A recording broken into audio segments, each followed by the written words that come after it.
Some shows talk about one team. Other shows barely talk sports. This show will talk Packers, Brewers, and Bucks every day. It's Wisconsin Sports Daily with Steve Sparky Fifer, served up by Wendy's on the Wisconsin Sports Radio Network. Download the Wendy's app today.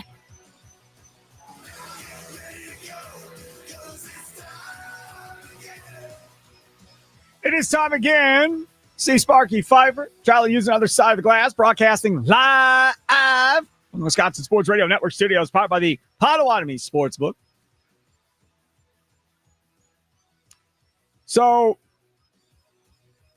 I want to get into a lot this hour. We're going to get into some Luke Fickell stuff because J.J. Watt had some things to say earlier today. We'll do that coming up in the second segment. Charlie Sounds of the Day, brought to you by Prize Picks, comes up at 3:40. Also still to come, Theo Ash, NFL film analyst, comes up at 4 o'clock during a Green and Gold update, powered by the Potawatomi Sportsbook.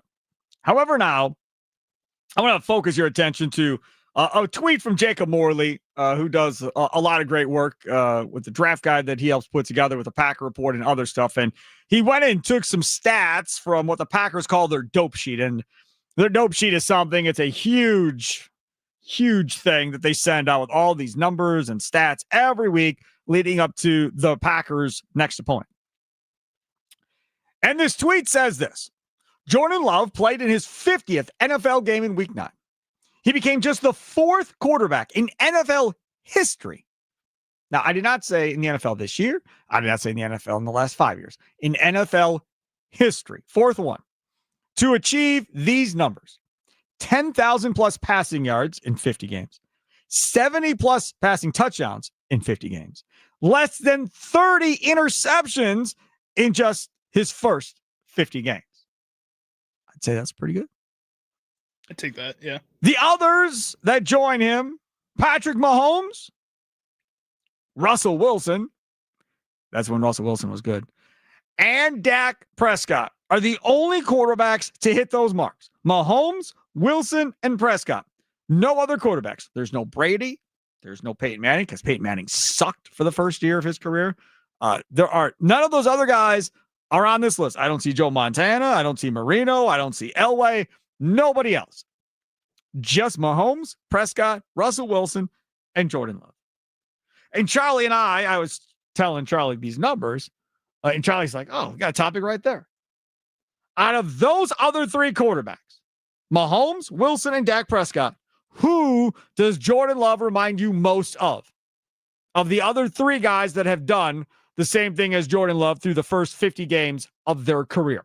Nicolay Law Talk and text line 414-677-1250, 414-677-1250. Socials at WI Sports Radio. Follow us as we live stream on X and on YouTube. And, of course, we're there on Instagram and Facebook as well. So who does he remind you most of? Charlie Usen, I'll start with you. I think when I look at how Jordan Love has played so far to start off his career, it hasn't started to the same kind of blaze that a Patrick Mahomes did once he finally got that opportunity to start there in Kansas City. He came out right away and showed people right away why they drafted him as highly as they did.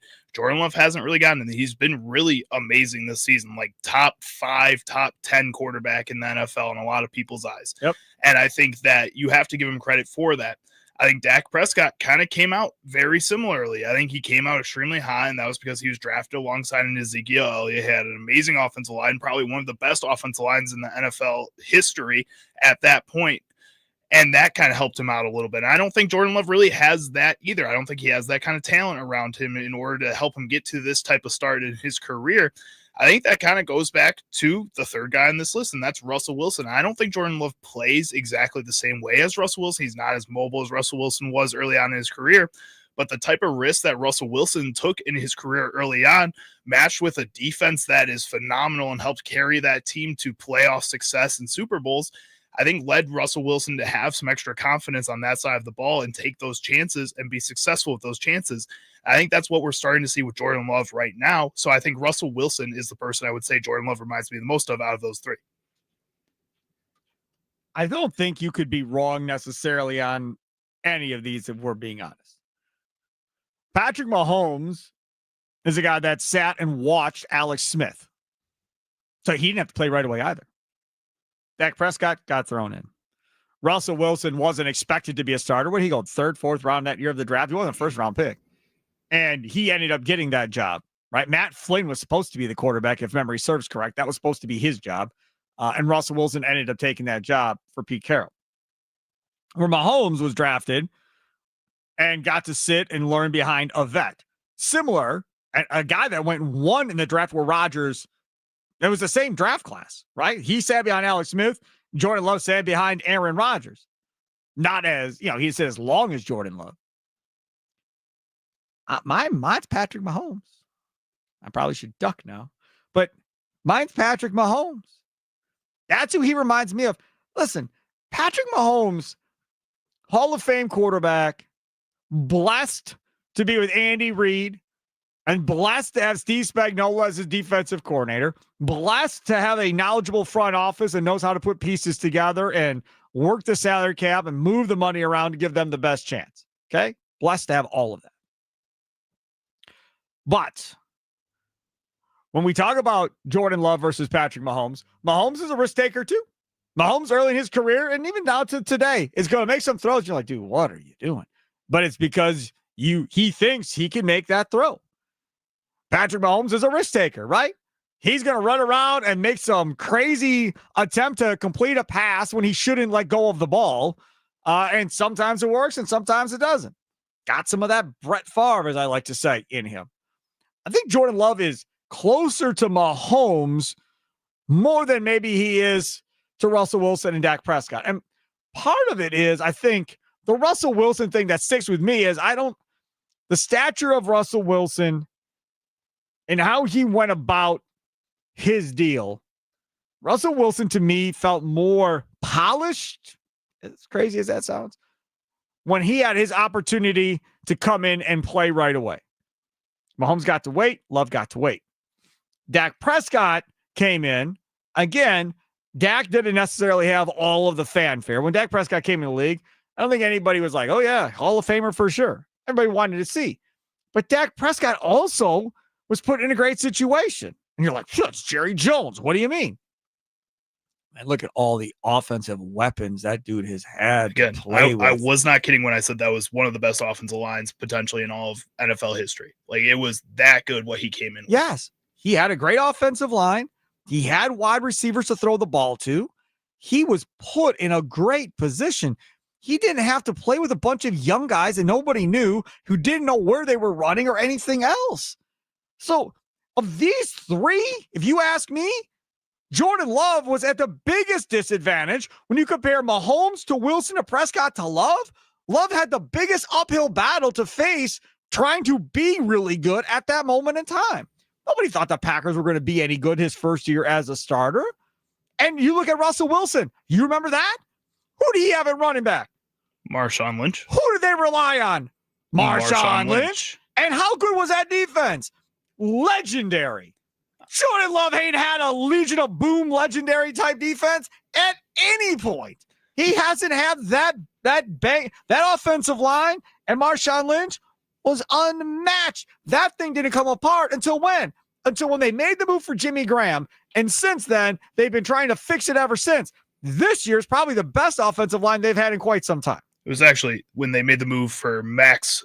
Well, they traded Max Unger to the Saints to get Jimmy Graham in return. Jimmy Graham trade. But when they traded for Max Unger in the first place, that was really when it started going down, and they moved on from him and traded him to New Orleans. And that's when it really went down. Yes. I mean, that to me, that was a really good football team that essentially Russell Wilson was put in and said, don't screw it up. Mm-hmm. Pretty much is what happened. But also, okay.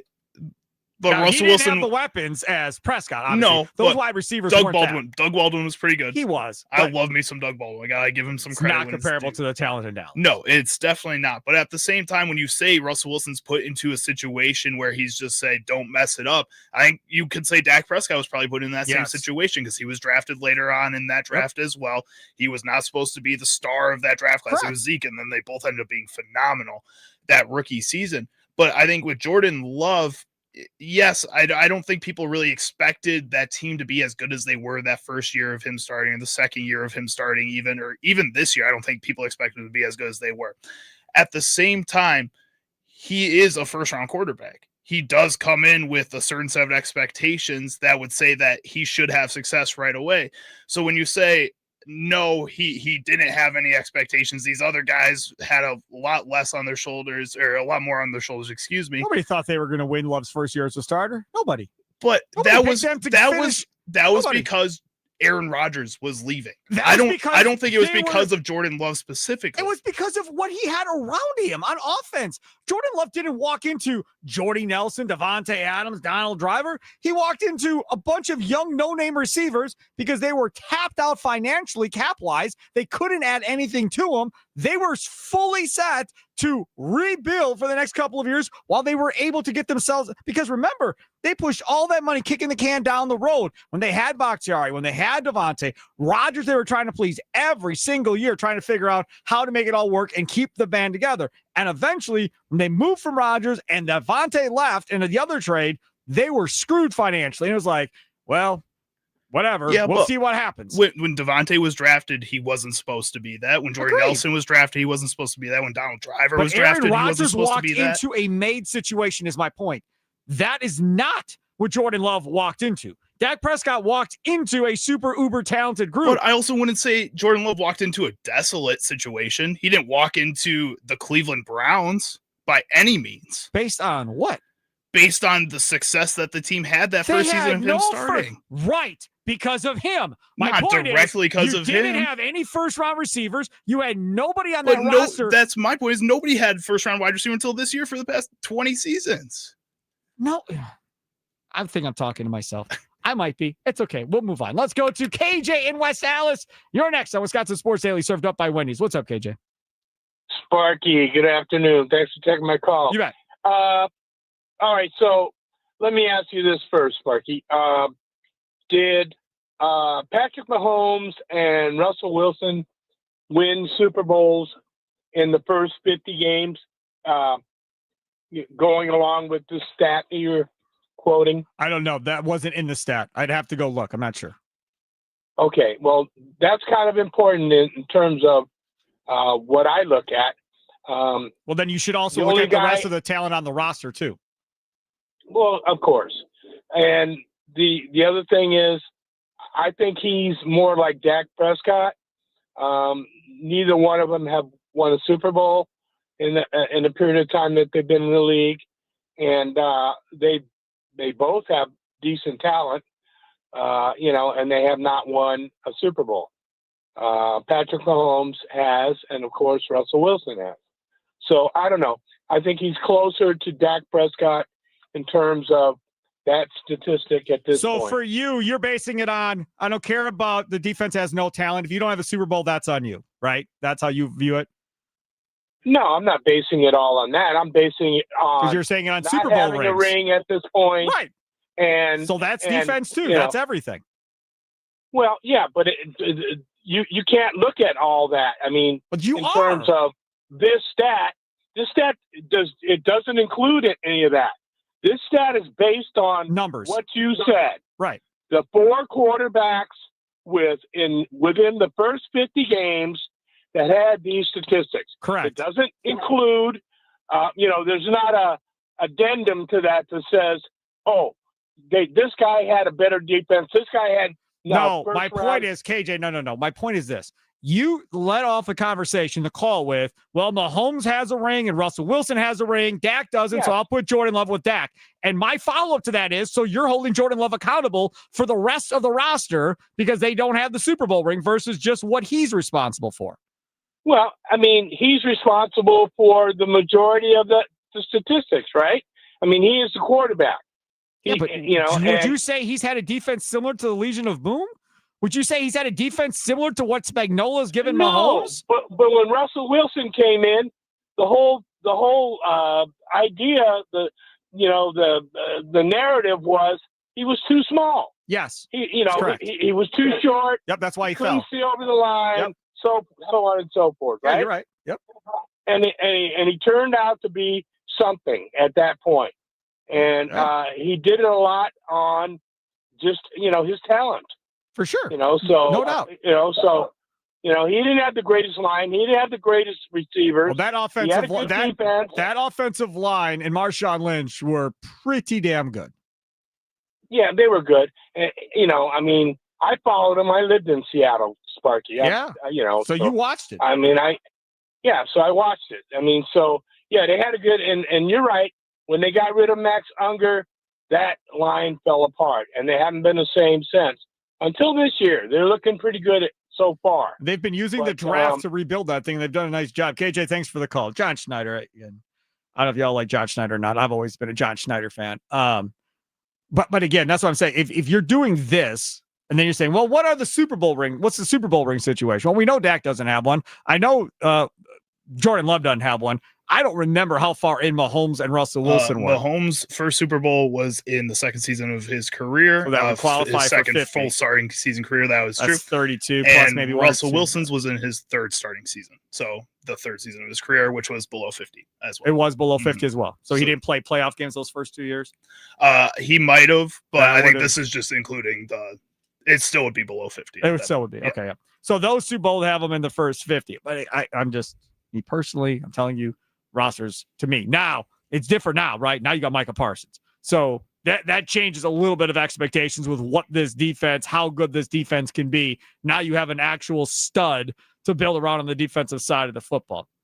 Like I said, I don't think there's a wrong answer. I think all of these guys obviously are good. Mahomes is a Hall of Famer. Russell Wilson, I'm thinking, probably is a Hall of Famer. Yeah. Dak Prescott, we'll see. If he stays healthy for the rest of his career, He's probably a Hall of Famer. He's going to have numbers. And then we'll see what happens with Jordan Love. It's not bad company to be in to have the conversation about one way or the other. Also not bad company to be involved with is Wendy's. It's that time of year, the sing-songy family gathering baked goodsy season. And Wendy's went and made the Frosty of your holiday dreams. It's a snickerdoodle cookie frosty fusion made with swirls of sweet, gooey snickerdoodle sauce, chunks of cinnamony snickerdoodle cookies. It's full-on cookie nostalgia. So preheat those mouth ovens because the snickerdoodle cookie frosty fusion is here. And it's seriously delicious. The iconic frosty mixed with sweet snickerdoodle cookies. It's gotta be Wendy's. Coming up next, we will talk about Luke Fickell. More importantly, about what J.J. Watt said and didn't say about Luke Fickell. That's coming up next. Wisconsin Sports Daily, served up by Wendy's, live from Wisconsin Sports Radio Network studios, powered by the Potawatomi Sportsbook. Sparky here.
Welcome in, Wisconsin Sports Daily, served up by Wendy's.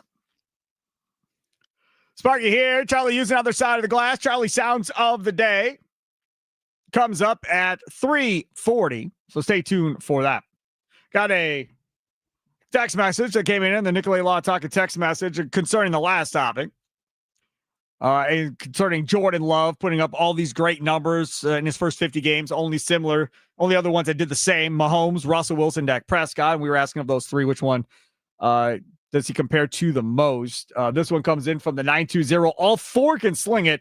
Mahomes and Wilson are elite rushers. I'd have to put Love in Dak's league. I think that is also a fair assessment there, because Love definitely does not use his legs as much as the 920 mentioned there. I want to get to something J.J. Watt said earlier today on the McAfee show on ESPN. So Pat McAfee decided it'd be a good idea to bring up Wisconsin football to J.J. Watt. Now, I'm not sure what he was expecting. I think maybe he was expecting him to kind of go off a little bit, get a viral video out of it or whatever, and be responsible for it. So he kind of poked at J.J. Watt a little bit here. Check this out. Why don't you own the Wisconsin football team? I see Willie Compton giving speeches and donating his time and everything over there in Nebraska. You're both in the middle of America. You're potentially competing for the same type of players. Feels like you got to step up and maybe sell one of those soccer teams so you can invest directly into Luke Fickell's pockets in that team. Have you thought about that? We need to play better. Yes, we do. Why don't you go give a speech? I did. Didn't work. Oh, no. I'm so sorry. Right. Let's move along. That was the end of that. So the speech that Watt gave, that was a couple of weeks ago. That was all over social media and so forth. He clearly is mad and has had enough. We've had others on this show. Sojourn Shelton II, Matt Bernstein, Badgers fullback, and Sojourn Shelton, obviously the former Badgers cornerback. Both of them have been on this show. And you could tell that both of them, I think, are frustrated as well. And I don't think it's only tied to those three former players. I would assume every Badger alumni is relatively disappointed. And maybe some of them getting to the point of being embarrassed by how poorly this football program has turned out to be under Luke Fickell. However, as we know, the leading booster has come out in defense of Fickell, and it's come out in defense of Chris McIntosh, which probably means that nobody is going anywhere at the conclusion of this season, which is something that we talked about on this show last year, saying it didn't really matter what happened this year. They were going to get 2026 to prove themselves because of how difficult the schedule was in 25. And as I've stated before, that was fine in theory when I said it. The problem is they haven't been competitive. It's one thing to lose by 3 to 10 points on a week-to-week basis and just not know how to win or how to close a game. That's one thing. It's a completely another thing when you can't score for multiple weeks in a row. That's not being competitive. That's getting embarrassed. So that, in my mind, should change the conversation. It doesn't appear it has in Madison, but that should change the conversation. So I am going to lay it out for you. The question is not, would you fire Fickell right now? The question is not, when did you decide that Luke Fickell isn't the guy for the job? That's not the question either. Neither one of those are the questions. Because Charlie and I went back and forth on how to word this question to make it the way that I wanted it, because I clearly have a communications problem sometimes, and that's why I'm on the radio. What do you think will be the final straw that will get Fickell fired? What will be the thing that will push over this Badger front office, whatever you want to call it, the chancellor and everybody involved, to move on from Luke Fickell? I'm not putting McIntosh in this, but just to move on from Luke Fickell. What do you think will end up being the final straw? Nicolay Law Talk at text line 414-677-1250, 414-677-1250. Follow along on the socials, WI Sports Radio. You can watch us on X. You can watch us on YouTube again at WI Sports Radio. They continue to lose recruits. They just lost another recruit. I think it was yesterday. They've now lost, I think, 2 recruits this week. that had committed and then changed their minds and is now going elsewhere. When you get to the end of the season, half this roster is going to go in the portal probably. Be like, deuces, we're out. And it doesn't matter if they're freshmen, sophomores, juniors, it's going to be a max exodus.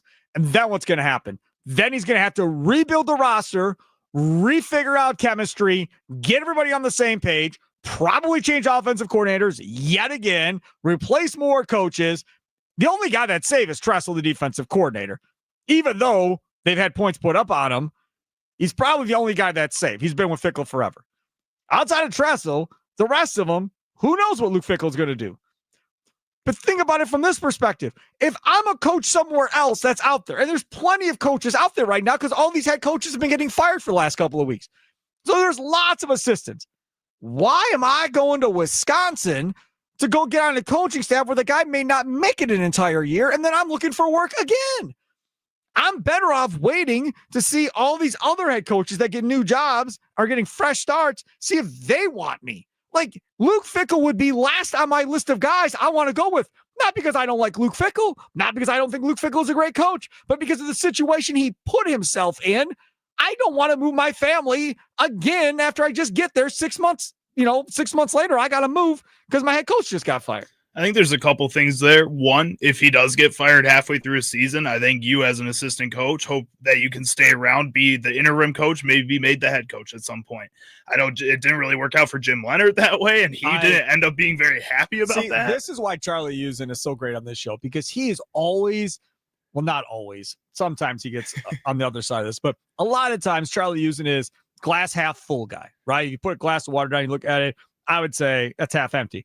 And Charlie would be like, oh, it's half full. Like, I bet you tastes great. I'd be like, it's half empty. I'm not drinking it. Somebody else already drank out of that glass. Charlie did the exact opposite side. And this is the Charlie rosy outlook here now from an assistant standpoint of why it does make sense of why I would go to Wisconsin. And now I'll be a little bit negative. Man, it's hard to find a job right now. And even as an assistant head coach, if you can go to a Power 4 conference team, even if it's the Wisconsin Badgers, who aren't very good right now, and you can be a part of that coaching staff, you be a part of that coaching staff. We're asking what's going to be the last straw. What do you think is the last straw that eventually gets Fickell fired? Nikolai Law talking text line 414-677-1250, 414-677-1250 on the socials at WI Sports Radio.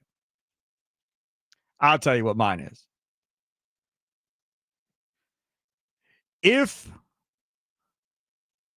the Wisconsin Badgers are into Big Ten play next year, 3-4 games into Big Ten play, and if they don't have a win, he's gone.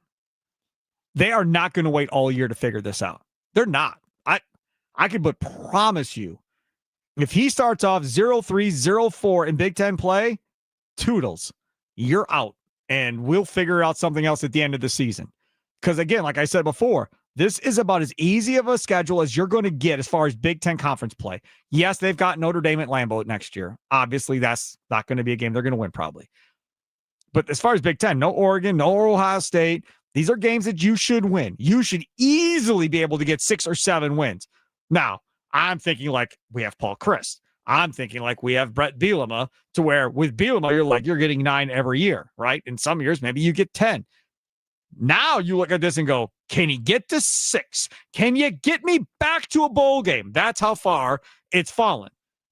And originally, it was you have to be competing for a playoff spot in 26 if Luke Fickell's going to stay around. Realistically, I don't think that's possible. I don't think they can compete for a playoff spot next year. I think realistically, you're hoping he can get you 6 or 7 wins and get you back to bowl game in 26 and try to turn around the negative trajectory in which this thing has been going. It just doesn't seem like that's going to be the case. You said 4 games, and I don't know, man, if your first 2 games of your Big Ten schedule next season end up being Maryland and Rutgers back-to-back, and you lose those 2 games, no, he's fired. Like, it's as quickly as that. Yeah, maybe. Yeah, maybe you get a break if it's Penn State as one of those first 2, USC as one of those first 2. If it's Purdue and Iowa, you're done. Like, that's how it is. And, like, I don't think the Badgers right now, even though they come out and everybody keeps defending him and all that, the fact that you have to go out there and keep defending him and saying that he's safe, he's fine, Charlie, says he's not. Think about it from a recruiting standpoint. You're a recruit, and I'm trying to get you to come to Wisconsin. You can read, obviously. You're in high school. Yeah. Well, not everybody can read in high school, but most people should be able to read in high school, right? Right. Hey, you can see how much trouble he's in. That's why some of these recruits, I'm sure, will be like, we're out because I don't want to get stuck with a guy I don't want to play with. So I'm getting out now while I can, and I'm going to go to a more stable situation somewhere else. But again, like I said with assistant coaches, some players will look at that and say, you know what? I'm going to a situation, which may have a new head coach, but that's the beauty of it. I get a new head coach eventually. If this doesn't work out, I can maybe start right away as a freshman and just get some play time with a coach that's going to get fired and go anywhere I want after. That could be a selling point as far as starting right away. That absolutely can. Nikolai Law talking text line 414-677-1250. Andy and Grafton, you're next on Wisconsin Sports Daily, served up by Wendy's. What do you think will end up being the final straw that'll get Luke Fickell fired? Can I just preface something? I started this fire Luke Fickell bandwagon a year and a half ago. But anyways, so I believe that he should be fired as well as Chris McIntosh today. However, if you are going to have the audacity to bring them back for next season, you better make sure that they make it through the season, because otherwise you just wasted an entire year. So there better not be a scenario that exists where if they go 0-4 in the Big Ten to start the year, you're going to fire them. Because then if there's already a scenario laid out where, well, if Fickell doesn't do well in a number of games, we're going to fire him, or this, that, the other, then he has to be gone this offseason. There's no way that you could fire him in season if you thought this season wasn't bad enough for him to be fired. You very well may be right, and that's probably a good way of looking at it. But Chris McIntosh hired him. Chris McIntosh, I'm sure, is stomping for him to stay. You have all these donors that believe in Chris McIntosh, so they're listening to Chris McIntosh. And if my guess would be there has to be some type of side deal of, all right, Chris, we'll bring Luke back. But if A, B, or C happens, he's gone, and we're going in a different direction. Well, realistically, I think Chris McIntosh should be gone even before Luke Fickell, because Chris McIntosh, however he negotiated this contract, put them in a position where the Badgers can't get out of it. Yes, they can. Because the buyout is stretched money out over the course of the contract. You're only talking like $3 or $4 million a year to have to pay him for the next however many years. Yeah. I get that, but obviously they're reluctant to. Sure. Because but Chris McIntosh, it's like you're only judged on your basketball program and your football program. Well, your football program hasn't done anything in the last 5 years, and your basketball program loses before the Sweet 16 every year. So what have you really done in your position as an athletic director that would give you any clout to say, well, I deserve to stay? I think that's an absolute fair point. Thanks for the call. I appreciate it. Don't be a stranger, Andy. My counter to that point is, if we're going based on history in sports, definitely in pro sports, we're talking about a GM, and I would assume for certain with athletic directors in college sports, nobody gets canned after one bad hire. Everybody gets a second.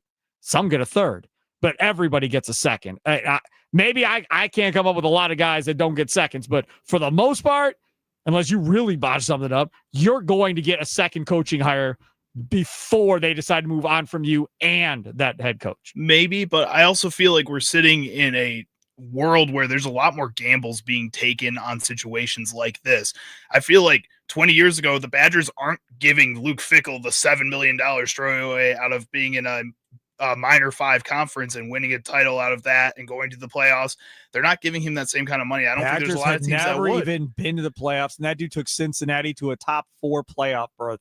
Like, there is a lot to be said about doing that. I still don't think you give him that contract, though. I wasn't against it. I'm not going to sit here and be like, oh, I was against it. I think that's also... I celebrated it. I was super excited. I think that's a more modern approach to this situation. I think a lot of people celebrated it because that's the way they would take that.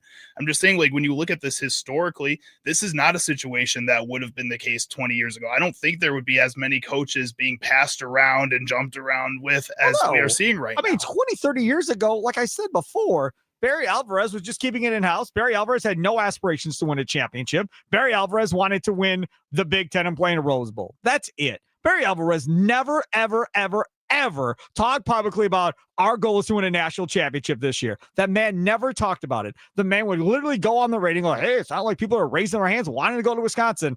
That's how he looked at Wisconsin. He never looked at it in a bigger picture than that. Chris McIntosh came in and said, the hell with that.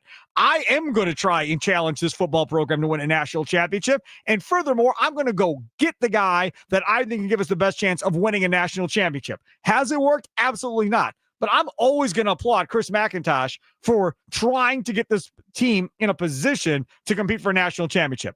Did it work? No. Like I said, it failed miserably. But at least he had the cojones to put it all out there and be like, this is what we're going to try to do. The previous regimes never talked about it. Maybe they never thought it was realistic. Maybe it's not realistic. Maybe McIntosh and myself and others were crazy to think this team could compete for one. But I'm never going to get mad at Chris McIntosh for trying to take the program to the next level. Got a text coming in on my own personal phone. If he loses 50 to 70% of the players, no way he gets to 500. Seems like the talent he brings in gets worse every year. Two things. I'm guessing he's probably going to lose 50% of the talent. I bet it's more than that. But remember, they keep telling us they're going to have all this more money to spend. And as I've stated before, it's great that you want to spend money. And to what J.J. Watt said on Pat McAfee that we played earlier, you got to coach them up. They got to get better. And that's the thing with Fickle and his staff. Guys aren't getting better, man. That's the issue. That's where the problem lies. Is that Menominee? Is that right? Yes, sir. Joining us now, the other Sparky in Menominee, Michigan. He joins us on the Nicolay Law Talk and Text line. What's up? Hey, I was just calling. You guys are talking about, second chances with the coach after like year number 2. Yeah, he's not having a winning season. He's not going to get a bowl game. But ultimately, like I said, the seniors and juniors on that team, he has no affiliation of. He never recruited those guys. He's got to get some of his own guys in there to get him a chance. I'm not a fan of him, but to fire him after 1 year, and you start the ball over again with a new coach with a new system. Yep. You just lose another 2-3 years down the road of failure. Where when he got hired, he was there to win, or give him a chance to win. Let him get his assistant coaches in place. Let him get the players that he needs to play in his system, and go from there and see what happens. The problem is they've given him 3 years. I mean, his freshmen would be juniors right now. I get that. I don't know. I don't know where to go from there, I guess, as far as but Sparky, you're right. It's weird talking to another Sparky. Sparky, you're right in the aspect of if they fire him and if they get rid of McIntosh too, it's going to take another 2 to 3 years to figure this out. Absolutely. Yeah, you're 100% right. Losing the players that are on, and losing the players on the team when they all bounce to different teams in the transfer portal, and if the NIL money's not there to get other players in, it might even be longer than 3 years. Yeah, no question. Thanks for the call. I appreciate it. I got to tell you about my friends over there at Potawatomi, baby. Love me some Potawatomi. Potawatomi is giving away over $300,000 in prizes. It's autumn action. Yeah, you heard that right. Over $300,000 in prizes courtesy of our friends over at Potawatomi Casino Hotel. Autumn action runs from now through November 20th, and you can earn entries playing with your rewards card. Prize drawings happen on Thursdays between 5 and 8 p.m. If you win, you get to pick your prize from the prize board. All leftover prizes go into a rollover jackpot drawing. More info, go online at Potawatomi.com. Must be 21 years of age or older and a rewards member to play. Got all kinds of text messages blowing up on the Nicolay Law Talk and Text line. A couple of them. One that just came in from the 443. Hire J.J. Watt to the Badgers for any position. There's no chance. He's worth so much. Why would he want to work day to day? Did not seem very interested in being involved with the Badgers anymore, honestly. No, I don't think so. I really don't. Here's another one from the 920. Where does Wisconsin rank in spending and facilities compared to other Big Ten teams? I heard the facilities at Madison rank as the worst in the Big Ten. Yes, but they're doing a huge upgrade, building a brand new facility and all that. It's coming. A landscape. Would Nick Saban win the Big Ten with Wisconsin's budget and facilities? No, I don't think Nick Saban could win a national championship with their budget. I think part of the reason that's why Nick Saban got out, because he didn't want to be stuck in a situation where he couldn't compete financially. I think that was a large part of it. And then again, knowing the rules and doing the right things and all of that fun stuff as well. Coming up next, Charlie Sounds of the Day, Wisconsin Sports Daily, served up by Wendy's, live from Wisconsin Sports Radio Network studios, powered by the Potawatomi Sportsbook. Sparky here.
Welcome back. Wisconsin Sports Daily served up by Wendy. Sparky here. Charlie using other side of the glass. Have you played Prize Picks? Download it today and use code Sparky, SPARKY, to get $50 in lineups after you play your first $5 lineup.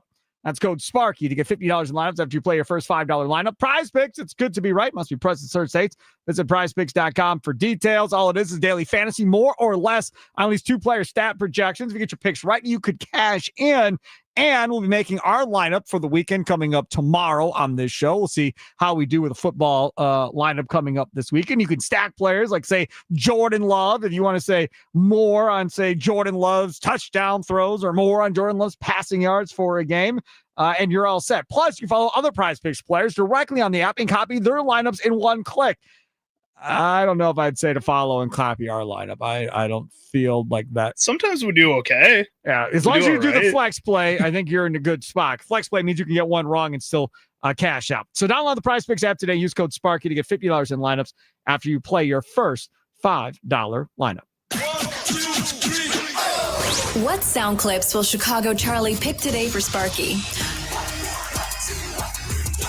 Will Sparky become enraged? Will laughter ensue? It's time for Charlie's Sound of the Day. It's Wisconsin Sports Daily, served up by Wendy's on the Wisconsin Sports Radio Network. All right, let's go. The first sound of the day is going to come from my voice because Pete Thamel just put out a notification on ESPN saying, news, Wisconsin head coach Luke Fickell will return to coach the Badgers in 2026 officially. Athletic director Chris McIntosh tells ESPN. The move comes with significant increase in financial investment. Chancellor Jennifer Monacan and I are aligned on significantly elevating investment in our program to compete at the highest level. We are willing to make an investment in infrastructure and staff. As important is our ability to retain and recruit players in this era. So there you go. There you go. Pete Thamel. Luke Fickell is back. The Chancellor all on board, putting even more money into the program for Luke Fickell to waste. And we'll see what happens. But again, you got to coach them up. Like you just do. And the players that you get in got to be able to come in and work, be coachable, and do everything that you ask them to do.